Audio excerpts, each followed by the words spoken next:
જેવી રીતે તમે પોસ્ટર વાંચીને આવ્યા તેવી જ રીતની આજની આપણી વાત છે। તમામ પ્રકારની બાબત આજના વિડીયોમાં કરેલું છે। તે પહેલાં ચેનલ ઉપર ન હોય તો ચેનલને સબસ્ક્રાઇબ કરો, બાજુમાંથી બેલ આઇકનને પ્રેસ કરો। રેગ્યુલર ટીચર ભરતીની માહિતી લેવા માંગતા હોય તો આ ચેનલ સાથે અત્યારે જોડાઈ જાઓ। બેલ આઇકન ઉપર ક્લિક કરી ઓલ ઉપર ક્લિક કરો, જેથી કરી તમને તમામ પ્રકારની માહિતી મળતી રહે। તો વાત કરીએ છીએ વિદ્યાર્થી મિત્રો, શિક્ષકોના 26 તારીખથી કરાશે છૂટા। 4311ની ઘટ, 50% મહેકમ જાળવવાની વાત થાય છે।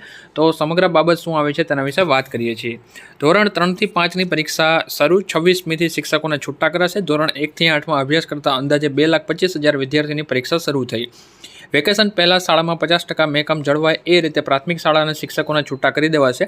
2024ની 31મી ઓક્ટોબરની સ્થિતિએ 4311ની ઘટ। સમગ્ર રાજ્યની સાથે કચ્છ જિલ્લા પણ 1668 સરકારી પ્રાથમિક શાળાના ધોરણ 3 થી 5ની વાર્ષિક પરીક્ષા શરૂ થઈ છે।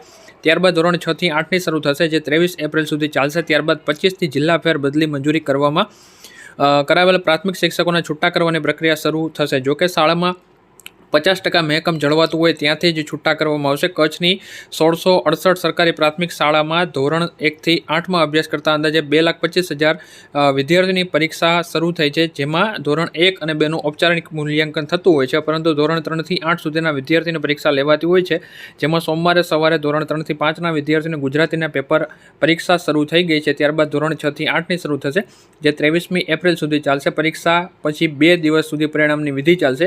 વેકેશન 3 મેથી પડશે। જોકે 26મી એપ્રિલથી કચ્છમાંથી અન્ય જિલ્લામાં બદલી મંજૂર કરાવનાર શિક્ષકોને 50% મહેકમ જળવાય એ રીતે છૂટા કરવાની વિધિ શરૂ થઈ જશે, કેમ કે વેકેશન પહેલાં બદલીના જિલ્લામાં હાજર થઈ જાય તો પગાર માટે કચ્છના પગારપત્રક બનાવવાની જરૂર ન પડે અને બદલીવાળા જિલ્લામાં જ પગાર મેળવી શકે। હાલમાં વિદ્યાર્થીઓ પરીક્ષાની તૈયારીમાં પોરવાયા છે। મિત્રો, આ માહિતી હતી, પસંદ આવી તો લાઈક કરજો, તમારા મિત્રો સાથે પણ શેર કરજો। તો મળીએ છીએ કોઈ નવા વિડીયોમાં। જય હિન્દ, જય ભારત, વંદે માતરમ।